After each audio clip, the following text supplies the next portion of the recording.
네, 이번 시간에는 모든 회사가 직원에게 연차 휴가를 줘야 되는지에 대해서 노무사님께 설명을 들어보도록 하겠습니다.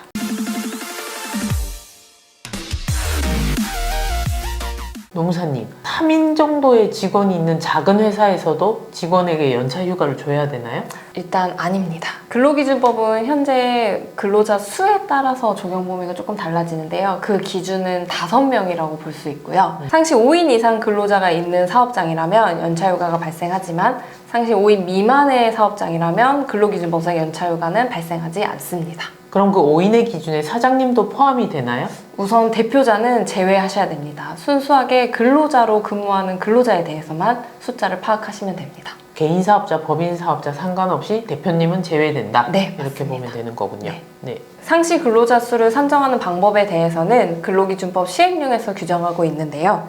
이제 상시 사용하는 근로자 수는 사업 또는 사업장에서 법 적용 사유 발생일 이전 1개월 동안 이제 사용한 근로자의 총 인원을 말하는 건데, 쉽게 말씀드리면 주 5일 근무하는 사업장의 경우에는 주 5일 동안 평균적으로 하루에 5명 이상 출근을 했는지를 보는 거라서 5일 내내 25명 이상 근로자가 나와 있다고 하면 5인 이상 사업장에 해당하는 거고요. 카페나 식당처럼 7일 내내 가동하는 사업장이라고 하면 7일 내내 5명 이상 매일 출근을 해야 되기 때문에 일주일 기준 35명 이상 근로자가 출근을 했다면 5인 이상 사업장에 해당될 수 있습니다. 7일일 때는 곱하기 5하면 35명. 네. 그리고 5일 근무하는 데는 5명에 5일 하면 25명. 즉 평균이 5인이 되는 거군요. 네, 쉽게 말씀드리면 평균 개념으로 접근하시면 됩니다. 근로자를 따질 때는 가족 등이 있으면 제외를 많이 하던데 이 경우에는 어떤가요? 일단 법에서는 동거 친족만으로 구성되어 있는 경우에는 근로기준법 적용이 안 된다고 보고 있는데요. 동거 친족 외에 근로자가 1명이라도 있으면 그 동거 친족을 포함해서 근로자를 판단하게 되어 있습니다. 아, 그럼 제3자인 근로자가 1명만 있으면 가족 등하고 같이 일할 때 가족도 근로자 수에 포함이 된다는 얘기군요. 네, 실제 근로자로 일하는 가족이라면 근로자가 있는 경우에는 근로자 수에 포함될 수 있습니다. 네, 여기서 주의하셔야 될 부분은 근로자의 수를 산정하는 부분이기 때문에 근로자성이 없는 프리랜서라든지 회사의 임원들은 제외해야 된다고 보시면 됩니다. 근데 그 임원의 경우에 아무리 등기부등본에 올라가 있다고 하더라도 고용주의 지시하에 직원처럼 일을 한다면 근로자로 포함이 된다고 얘기를 들었는데 맞나요? 네, 명칭이나 형식에 상관없이 그분들이 다른 근로자처럼 실질적으로 근로를 하는 경우라면 근로자에 포함된다고 보시면 됩니다. 그러면 일용직 같은 경우는 어떻게 되나요? 네, 고용 형태, 일용직이건 단시간이건 계약직이건 상관없이 근로자로 근무하는 경우라면 다 포함된다고 보시면 됩니다.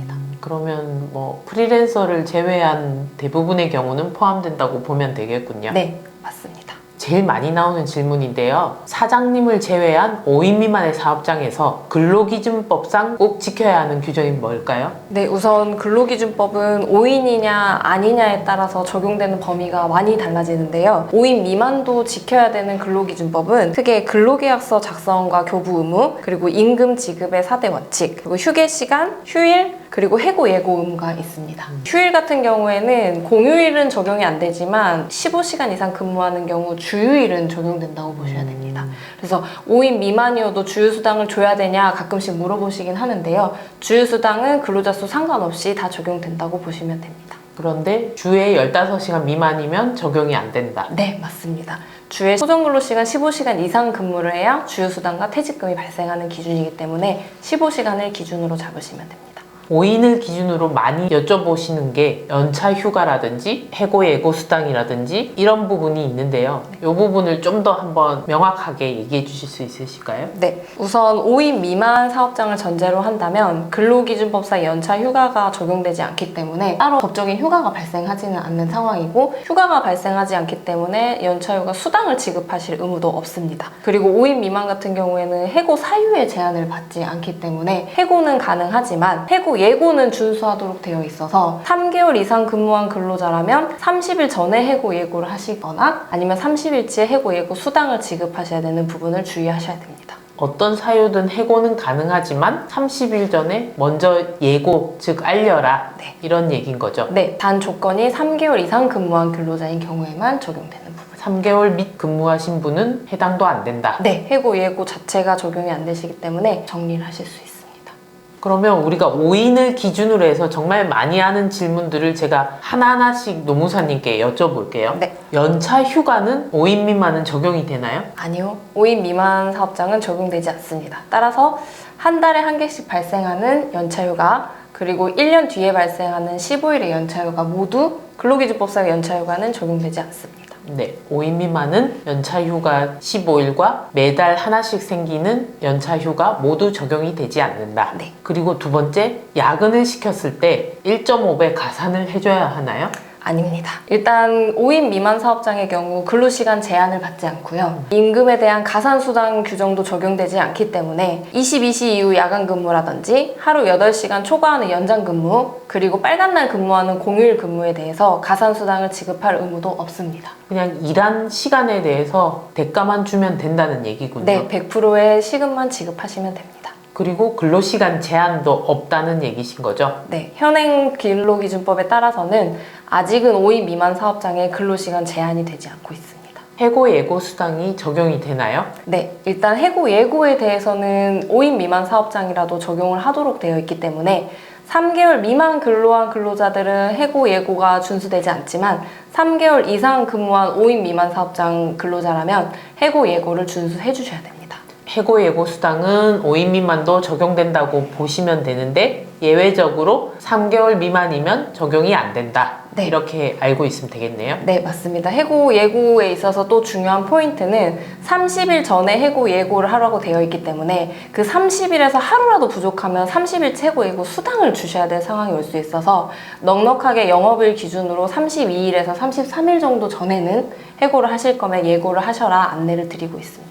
싫으시면 돈을 주고 내보내시면 되는 거죠. 맞습니다. 그리고 5월 1일 근로자의 날에 5인 미만 사업장도 쉬어야 되는 건가요? 네, 우선 5월 1일은 근로자의 날로 법률로서 명확하게 정해진 휴일이고요. 5인 미만 사업장이건 5인 이상 사업장이건 모두 근로자라면 적용이 되는 부분이기 때문에 휴일 규정이 적용된다고 보시면 됩니다. 다만 5인 미만 같은 경우에는 가산수당 규정 적용이 없기 때문에 그날 쉬었다고 하면 월급 그대로 지급을 해주시면 되고요. 그날 일을 했다 하더라도 5인 미만 사업장이라면 100%의 시간급에 대한 근로시간을 곱해서 수당을 주시면 되는 부분입니다. 결국 근로자의 날에는 5인 상관없이 모두 쉬어야 된다는 얘기고 그 날에 나와서 일을 했을 경우에는 5인 미만의 경우에는 1.5배 가산 없이 그냥 임금을 지급하시면 된다.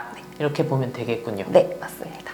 이렇게 5인 미만이 혜택이 있는 것 때문에 어떤 경우에는 사업장을 쪼개서 5인 미만의 사업장을 2개를 가지고 일을 하시는 분들이 있는데요. 이런 경우에는 각각 5인 미만이니까 이 모든 혜택이 적용되는 건가요? 아닙니다. 그 부분도 실질을 따라서 판단을 해봐야 되는데요. 우선 5인 미만을 만들기 위해서 사업장을 쪼개 놓으신 거라면 사실 이 부분은 하나의 사업장으로 판단될 가능성이 높습니다. 각각의 사업장으로 인정받기 위해서는 각각의 사업자를 두고 인사, 노무, 회계가 모두 분리되어서 운영이 되는 경우에만 각각의 사업장으로 볼 수 있고요. 하나의 사업장에서 단지 사업자 등록증만 2개로 내서 근로기준법을 일부 적용하기 위해서 악용한 경우라면 형식적으로만 그렇게 인정되고 실질적으로는 5인 이상 사업장으로 볼 수 있습니다. 결론은 실질에 따라서 판단하긴 하지만 형식적으로 최소한 갖춰야 된다는 거는 대표가 틀려야 되고 인사, 노무, 회계가 각각 분리되어 있어야 되는 거는 기본 요건이다. 네. 이렇게 봐야 되겠군요. 네, 맞습니다. 각각 다른 몸체처럼 움직이는 사업장이라면 각각의 사업장으로 볼 수 있겠지만 하나의 몸체처럼 움직이는 사업장이라면 합산해서 근로자 수를 판단하게 되고 합쳐서 5인 이상이라면 연차휴가, 해고 제한 모든 게 다 적용될 수 있습니다.